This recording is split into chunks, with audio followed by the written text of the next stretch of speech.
कश्मीर धरती पर स्वर्ग है। इसकी भौगोलिक स्थिति, वातावरण और प्राकृतिक दृश्य कई पर्यटकों को आकर्षित करते हैं।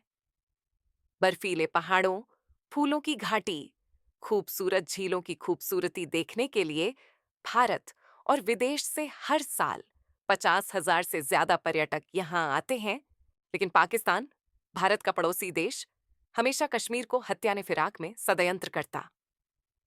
असीम मुनीर, पाक सेना प्रमुख ने टीआरएफ आतंकवादियों, हथियारों को बुलाया और कहा, हम बार बार भारत से हारा सेना में, धन में भारत हमसे आगे है, हम अपने कश्मीरी भाइयों को उनके वीरतापूर्ण संघर्ष में नहीं छोड़ेंगे।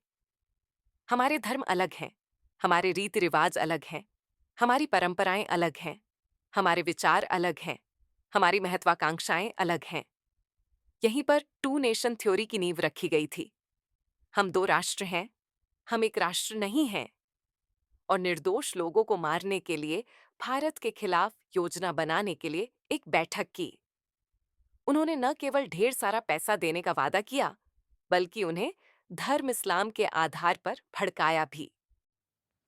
पहलगाम के रमणीय घास के मैदान में पर्यटक बैसरण की शांत सुंदरता का आनंद लेते हैं।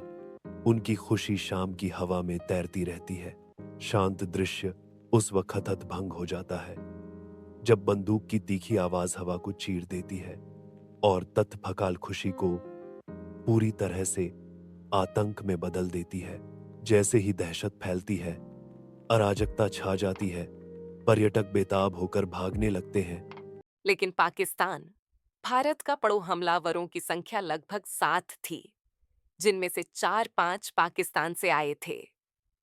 उन्होंने M4 कार्बाइन और AK-47 जैसे अत्याधुनिक हथियारों का इस्तेमाल किया। वो आतंकवादी भारतीय सेना के जैसी वर्दी पहनकर, अधिकारी जैसे और घूम घूम कर पर्यटकों से उनकी पहचान और धर्म के बारे में पूछता है।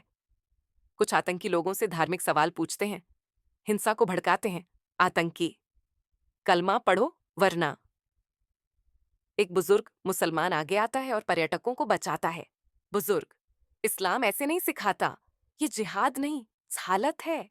कुछ हिंदू और पर्यटक कुरान नहीं पढ़ पाए और उपद्रवी आतंकवादियों ने उन्हें मार डाला।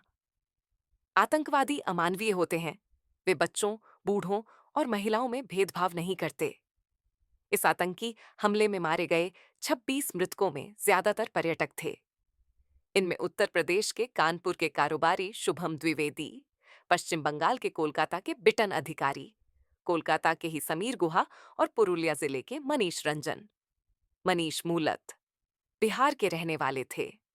हरियाणा के रहने वाले लेफ्टिनेंट विनय नरवाल, कर्नाटक के बंगलुरु के भरत भूषण, शिवमोगा के कारोबारी मंजूनाथ राव, महाराष्ट्र के दलीप जयराम देसाई, अतुल श्रीकांत मोने, गुजरात के हिम्मत भाई, प्रशांत कुमार बलेश्वर, मनीष राजदान, रामचंद्रम और सूरत के शैलेंद्र कालापिया, भागवनगर के समित और यतीश परमार, बोटन अधगेरी और संजय लखन, अनंतनाग के सैयद हुसैन शाह शामिल हैं।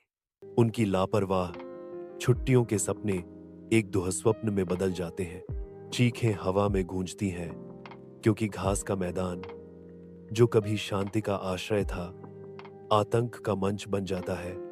प्रत्येक भागती हुई आकृति टूटी हुई मासूमियत का प्रमाण है। अस्पताल की अराजकता के बीच डॉक्टरों और नर्सों के जीवन को बचाने के लिए संघर्ष करते हुए समय के खिलाफ एक बेताब दौड़ सामने आती है। बांझ हॉल में निराशा की चीखें गूंजती हैं। दुख की एक सिम्फनी के रूप में स्थानीय लोग घायल पर्यटकों के लिए बेताब होकर मदद मांगते हैं। हवा पीड़ा के भार से भारी है। प्रत्येक चीख त्रासदी के सामने जीवन की नाजुकता की एक भेदी याद दिलाती है। निर्दयी सूरज के नीचे घने जंगल एक युद्ध के मैदान में बदल जाते हैं, क्योंकि भारतीय सेना और पुलिस भाग रहे हमलावरों का लगातार पीछा करती है। अथक खोज अभियान तेज हो गया है। घने हरे भरे जंगल में दृढ़ संकल्प की एक सिम्फनी गूंज रही है। अटल संकल्प से प्रेरित होकर सुरक्षा बल आगे बढ़ रहे हैं। उलझी हुई लताओं और मंडराती छायाओं के बीच हमलावरों को न्याय के कटघरे में लाने की कसम खा रहे हैं।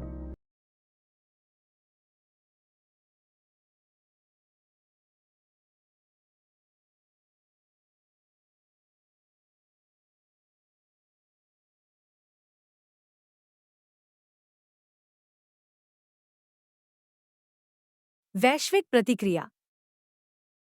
अंतर्राष्ट्रीय समुदाय ने तीव्र निंदा के साथ प्रतिक्रिया व्यक्त की। संयुक्त राज्य अमेरिका, यूरोपीय संघ और पड़ोसी देशों के नेताओं ने भारत के साथ एकजुटता व्यक्त की।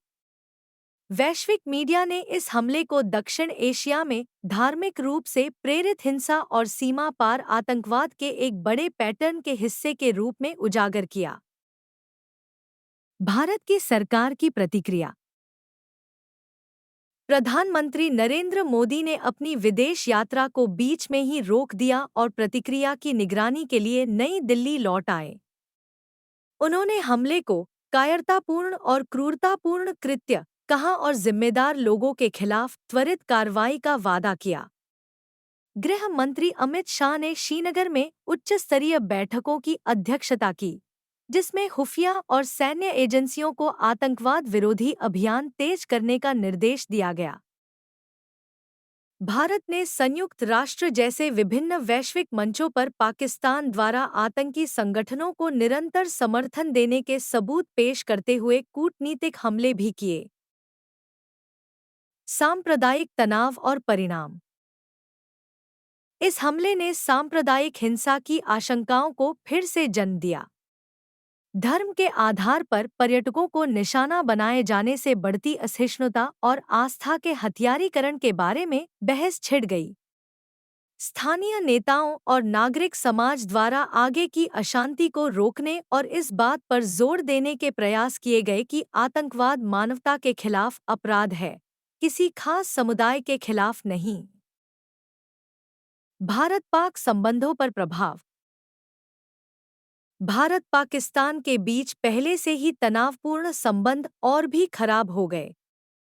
भारत ने पाकिस्तान के दूत को तलब किया, द्विपक्षीय वार्ता स्थगित की और सिंधु जल संधि जैसे क्षेत्रों में सहयोग पर पुनर्विचार किया। वहीं पाकिस्तान ने अपनी ओर से इसमें शामिल होने से इनकार किया और भारत पर त्रासदी का राजनीतिकरण करने का आरोप लगाया। पर्यटन और आर्थिक प्रभाव। कश्मीर का पर्यटन, जो स्थानीय लोगों के लिए आय का एक प्रमुख स्रोत है, बुरी तरह प्रभावित हुआ। संभावित आगंतुकों के डर से यात्रा रद्द होने लगी। राज्य सरकार ने लोगों को आश्वस्त करने के लिए वित्तीय सहायता और सुरक्षा समीक्षा की घोषणा की, लेकिन स्थिति को सामान्य होने में समय लगेगा।